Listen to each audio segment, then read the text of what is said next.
I am delighted to present our paper entitled Carrying Capacity Estimates of Tourism Sites in Caramoan, Camarines, Bicol Region, Philippines at this International Conference on Economics, Business, Tourism, and Social Sciences 2023. My presentation focuses on a pressing concern in sustainable tourism. One of the challenges faced by the tourist sites is the increasing tourist strain on resources. Thus, there is a need for sustainable tourism. The idea of carrying capacity is one of the most divisive topics regarding the growth of tourism across the world. And as worries about the effects of the tourism sector began to surface in academia and policy groups, carrying capacity was one of the first attempts to define the boundaries of tourism growth. This study focuses on assessing the carrying capacity of tourist sites in the municipality of Caramoan, Philippines. By definition, carrying capacity refers to the maximum number of visitors that can be accommodated in a destination without causing environmental or social degradation. The study area is a stunning coastal municipality located in the province of Camarines named Caramoan. And Caramoan is situated on the eastern part of the Bicol Peninsula and overlooks the vast Pacific Ocean, boasting pristine beaches and breathtaking landscapes. So the municipality is made up of several islands and islets, each with unique natural beauty and attractions, making it perfect destination for beach lovers, nature enthusiasts, and adventure seekers. And among the tourist sites found in Caramoan are the Matukad Island, the Lahus Island, Baging Island, and also the Lahoy Island, which is also known as the Manlawi Sandbar, and the Cagbalinad Island, and uh, Tinago Beach, and lastly is the Cotibas Island. The primary data for the study was collected through survey questionnaires from a sample of selected respondents and key informants, including the barangay captains, resort managers, residents, and tourists. In addition, secondary data was obtained from the local government unit of Caramoan, such as the number of tourist visitors in the municipality. For the data analysis, this includes assessing the basic carrying capacity, the potential carrying capacity, and the real carrying capacity of each tourist site. So for the model used in the study is the Boolean's carrying capacity mathematical model.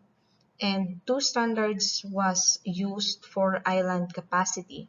One first is the 30 square meters set by World Tourism Organization, and B is the Florida Department for visitors carrying capacity, which has a lower limit of 4.65 square meters and an upper limit of 18.58 square meters.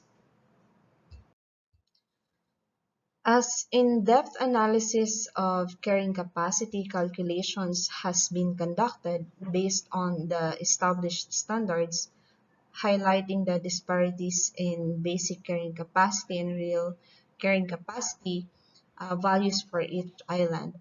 So the results show that Manlawi Sandbar in Lahoy Island has the biggest swimming area with a total of 202,312 square meters using the mapping QGIS. And this is followed by Baging Island having 43,700 square meters and Cativas Island with 25,880 square meters.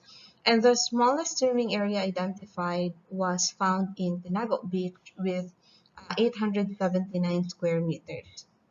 With this data, the BCC was computed wherein the maximum number of visitors allowed, for example, the biggest swimming area, which is the Manlawi Sandbar, has 66,744 visitors per day. That is using the 30 square meters set by the World Tourism Organization. And the RCC is 495 visitors per day.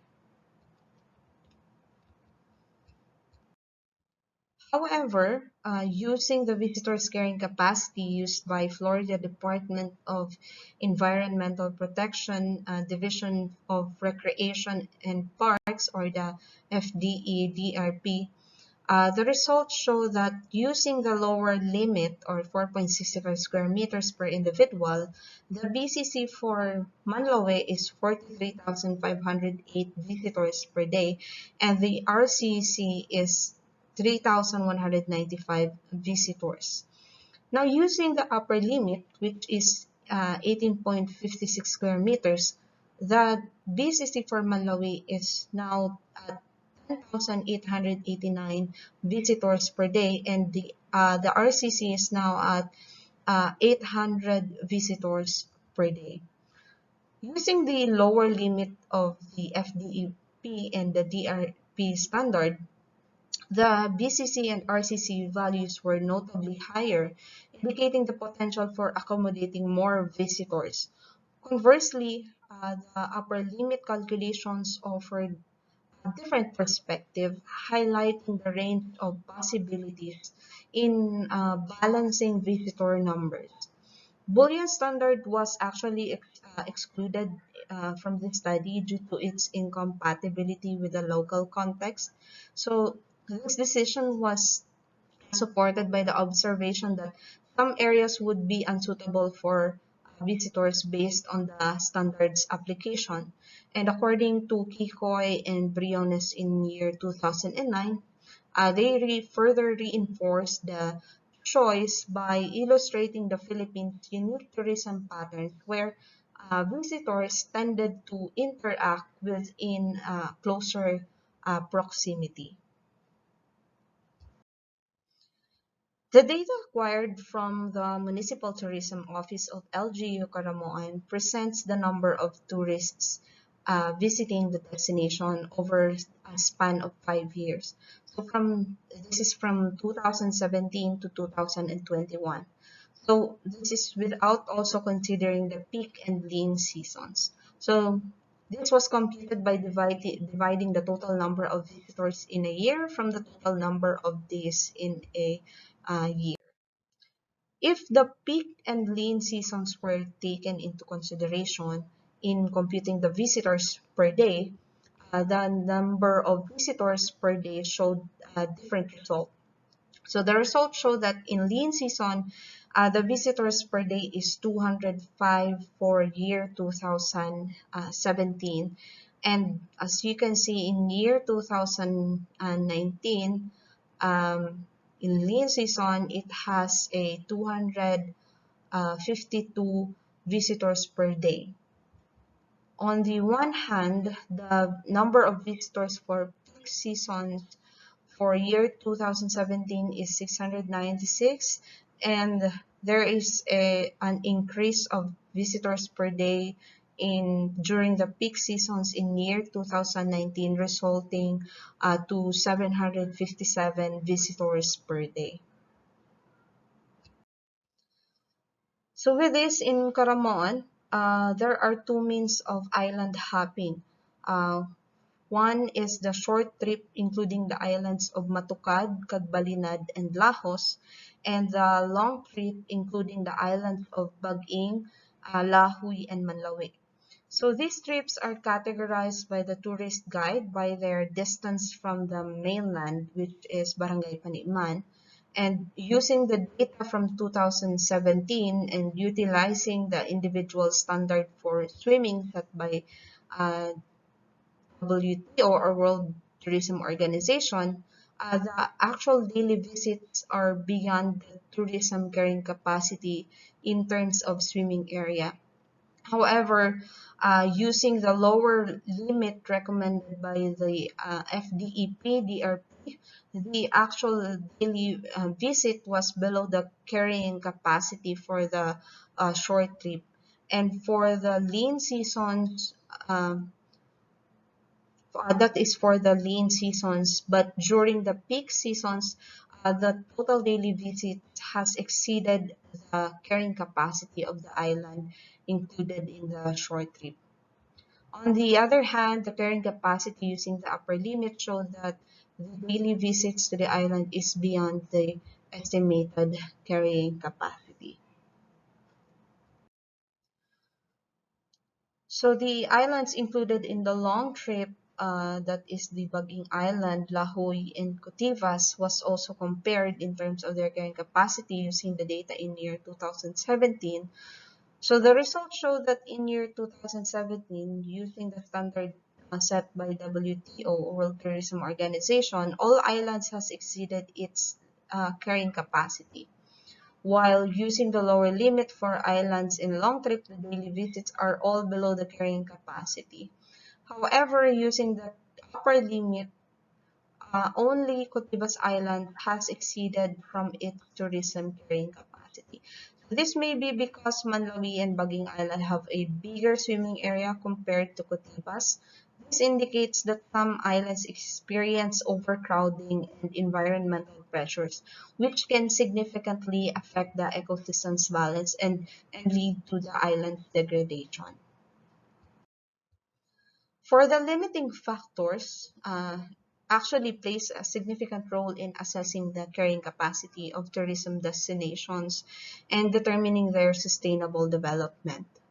The table on the screen presents the key limiting factors and their corresponding values, including typhoons in a year, which is in LF1, and time for swimming is LF2, and intense sunlight is LF3, and island hopping is LF4.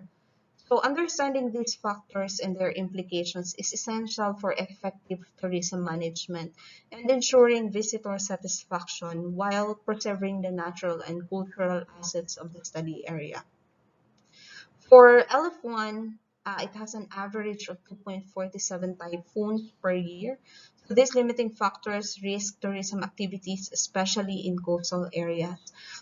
Typhoons can disrupt travel plans, lead to safety concerns, and affect the availability of outdoor attractions and activities. Now, for LF2, the average time available for daily swimming activities is 66.67 minutes. So this limited time frame can impact the carrying capacity of beaches and islands as visitors have restricted period to engage in water recreational activities. So efficient management of visitor flow, such as staggered schedules, designated swim areas, and optimized infrastructure can help maximize the utilization of limited swimming time and enhance the visitors' experience. Now for LF3, the presence of intense sunlight from 10 a.m. to 3 p.m., accounting for 41.67% of the day, can affect visitors' comfort and safety. And high temperature and prolonged sun exposure may limit the duration and intensity of the outdoor activities. For LF4, which is the island hopping travel time, the value is 0.17, which suggests that island hopping may be limited or less frequently undertaken in the study area. And island hopping involves visiting multiple islands in a single trip, and its availability and popularity can influence carrying capacity assessment.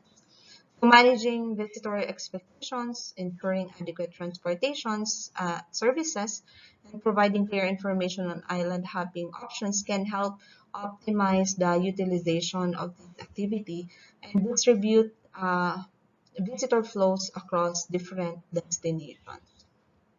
Considering these limiting factors is crucial in carrying capacity assessments as they provide insights into the constraints and opportunities for tourism development. Understanding and effectively managing these factors contribute to the sustainable and responsible utilization of tourism resources.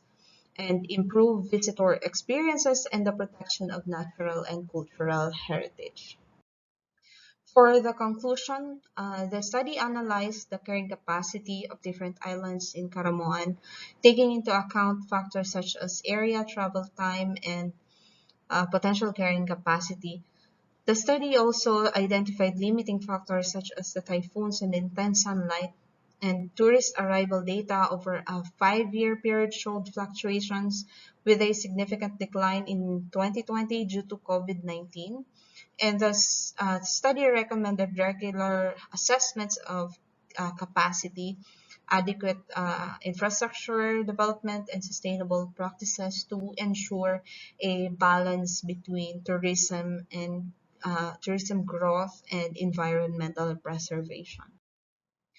For the recommendations from this study, for a sustainable tourism development in Caramoan. So first is the development of tourism management plan, and second is the regular carrying capacity assessments for tourist sites, and also effective visitor management strategies, and continuous assessment and development of infrastructure, and also collaboration among stakeholders, and of course promotion of sustainable tourism practices, and lastly contingency plans for external factors. So implementing these recommendations can balance tourism development and environmental preservation, ensuring the long-term sustainability of Caramoan.